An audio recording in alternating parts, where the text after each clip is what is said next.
Abantu bangi bakuza olunaku lwa Valentine nenkakasa abansinga tebamanyi nsibuko ya ntuufu. Obadde okimanyi nti olunaku luno luviira ddala mu buwangwa bw'Abaroma era nga luno olunaku lwa katonda w'Abaroma gwe bayita Faunus era nga katonda ono gwa byabulimi ssaako n'okuzaala. Olunaku luno mu buwangwa bw'Abaroma lwali luyitibwa Lupercalia era nga lwakuzibwanga mu mwezi gw'okubiri nga 13 okutuusa nga 15.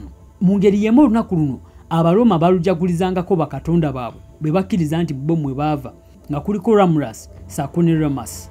Eno engeri emikolo gye gyatambuzibwangamu. Akabinja k'abakabona akayitibwa Lupus kagendanga ku mpuku eyitibwa Lupako ng'eno empuku Abaroma bakkiriza nti bakatonda baabwe bano ababiri we baakulira era nga baakuzibwa omusege oba guyite wolf. Era ensonga lwaki empuku eno yali yankizo nnyo mu bikujjuko bino. Ku mpuku eno yennyini baasalirangako embwa ssaako n'embuzi.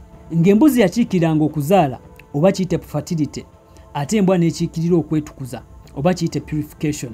Oluvannyuma lw'okusala embwa n'embuzi amaliba gaabyo baagasalangamu era ne bagakolamu engeri y'obuguwa. Olwo bakabona bano ne bavaayo eno ku mpuku ne bagenda mu kibuga nga batambula nga bakuba abantu gano amaliba g'embwa n'embuzi ge baali basazeemu ng'obuguwa nga kano akabonero kaali kabonero ka kutukuza abantu ssaako n'okusaasaanya okuzaala n'okufuna amakungula amalungi. Era wano wennyini abawala abaali beetaaga obufumbo bawandiikanga amannya gaabwe ne bafuna bagakuŋŋaanyiriza.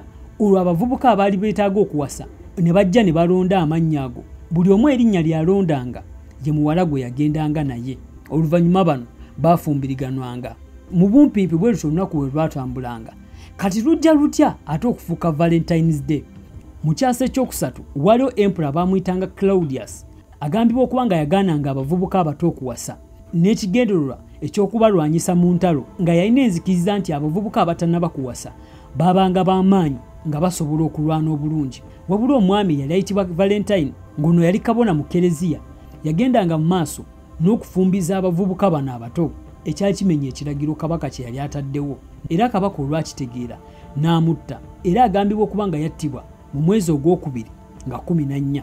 Kati oluvannyuma nga obukatuliki bumaze okuwamba Roma nga Emperor Constantine owookubiri amaze okulangira obukatuliki mu Roma era nga aweze enzikiriza endala yonna ey'obusamize, Ekereziya yakyusa olunaku luno era ne luteekawo ng'olunaku olw'okujjukira ono omwami olw'ekikolwa eky'obuzira kye yakolanga eky'okugatta abantu newankubadde nga kabaka yali agaanye.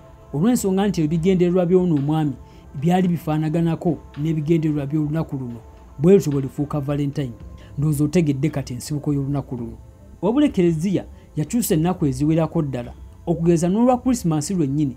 Bino byali bikujjuko bye baayitanga Santanale nga byali by'amaanyi era nga baabikuzanga nga 25. Wano Ekereziya ebikujjuko bino yabikyusa n'eteekawo Christmas n'ennaku ez'enjawulo ng'engeri emu ey'okudibya obusamize. Wabula nkujjukiza gw'abadde ne ssente zo ng'onoonya ettaka ettuufu mu bantu abatuufu naye nga tomanya ani gwe weesiga, ojja kunsindika WhatsApp message ku enamba ya Airtel oba okunkubira direct kwezi ennamba zombi tusobole okukwatagana nkuyambeko okufuna ettaka ettuufu oleme okufiirwa ssente zo mu bafere b'ettaka. Kwebaza olw'obudde bwe wadde okulaba eno video era nkwagaliza ekiseera ekirungi.